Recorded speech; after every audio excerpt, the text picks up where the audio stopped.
Sautez de vos maringouts. Mon huile est en train de chauffer, il n'y en a pas 3 tonnes, ok, c'est juste un petit fond d'huile.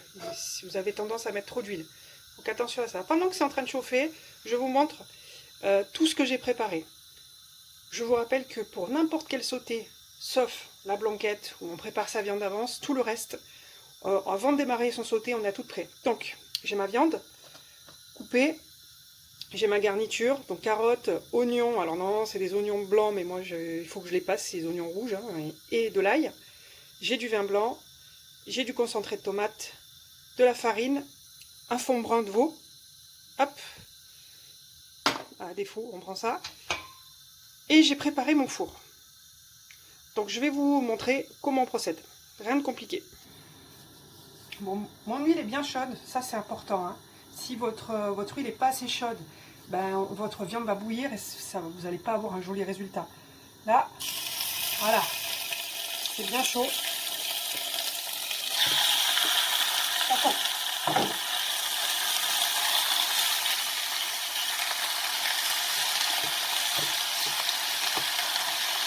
Alors, ma casserole est un peu petite, hein. Ma casserole est un peu petite. J'attends avant de la remuer, hein. Il faut bien que ça accroche au fond, hein. Je la remue pas de suite. Par contre, je l'assaisonne.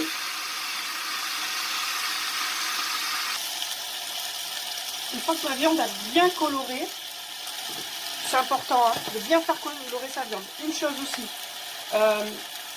moi j'ai une petite casserole. Pensez à adapter votre contenant. Non, pardon. Adaptez votre casserole à votre viande. Si vous avez beaucoup de viande, hein, prenez une grande casserole. Sinon, ça ne va pas bien cuire. Donc là, une fois que c'est bien coloré, ça c'est ce qui va donner tout le goût et la couleur à la sauce. J'ajoute mes légumes. Alors les carottes, ils sont en option, hein. Normalement, dans un veau maringou, il n'y a pas de carottes. Moi, j'aime bien en rajouter, ça donne de la couleur. Maintenant, je vais déglacer avec mon vin blanc. Mes légumes sont sués. Alors les carottes, elles sont pas cuites, c'est normal, elles sont coupées un peu, c'est un coupe un peu gros. Mais mon oignon ciselé et mon ail haché est cuit, hein. Donc là maintenant, je vais déglacer au vin blanc.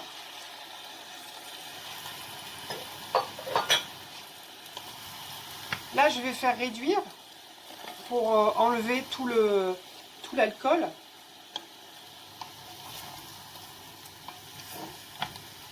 Et là, le vin blanc, si vous regardez bien, il a pris la couleur, hein, de la sauce, hein. Il est plus blanc, hein. Il prend tous les sucs du fond de la casserole. Donc ça, hein, je le laisse pendant 5 minutes, histoire que ça enlève tout l'alcool. Et après, il ne me reste pas grand chose à faire. Maintenant, je vais ajouter mon concentré de tomate. Je vais mélanger, ça va faire une pâte. Ça va donner de la couleur, du goût aussi évidemment, hein. Bien mélanger. Bon, je rappelle, hein, ma casserole est un peu petite. Si vous avez un peu plus grand, vous serez plus à l'aise, hein. Voilà. Donc là, une fois que tout est bien mélangé, je baisse un peu mon feu, ça sert à rien que ça aille vite, hein. Et là, je vais venir singer. Singer, c'est ajouter de la farine. Et ça, c'est ce qui va faire que notre sauce va épaissir. Donc ça, moi je vous conseille, dès qu'il y a dans un sauté, quel que soit le sauté, dès qu'il y a de la farine, du concentré de tomate, mettez-le au four après. Parce que si vous le laissez sur le feu, eh bien, la farine, qu'est-ce qu'elle va faire? Elle va accrocher au fond. Le concentré de tomate, pareil. Donc franchement, moi je vous conseille, mettez-le au four. Parce qu'il y en a certains qui n'aiment pas trop, mais moi je vous conseille. Dans tous les cas, le maringou, c'est sûr qu'il lui va au four. Mais sur certains sautés, c'est pas obligatoire. Donc là, vous voyez, ça commence à faire une petite pâte, hein. On le laisse un petit peu 5 minutes, histoire que la farine avec la chaleur, elle puisse après bien épaissir avec notre fond de veau. Là maintenant, la dernière étape avant la mise au four, je déglace, enfin je mouille plutôt, avec mon fond de veau. Hop.